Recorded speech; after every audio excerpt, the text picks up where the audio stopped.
but with one major difference: a flexible AMOLED display. Now that doesn't mean that you can bend the phone in half, but it does give you this drastically curved portion of the screen down the entire right side, providing the Note Edge with a few unique features.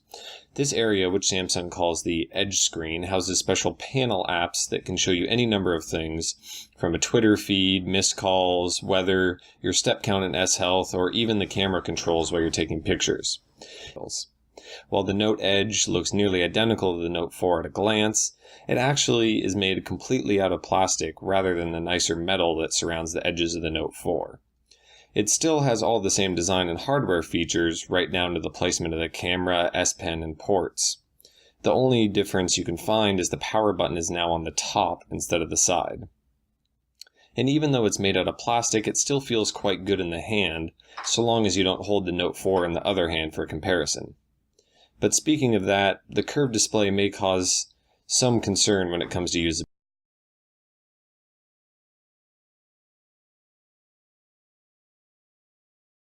In our brief time with the phone, we found it rather hard to hold the Note Edge in your right hand without accidentally activating the Edge screen, as well as tough to reach all the way across the screen when holding it in your left hand to activate the Edge screen again.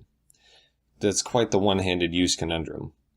Because of the asymmetrical design of the Note Edge, it seems pretty clear that it's meant to be held in your left hand and operated with your right, which also opens up the possibility of using the S Pen more for regular functions.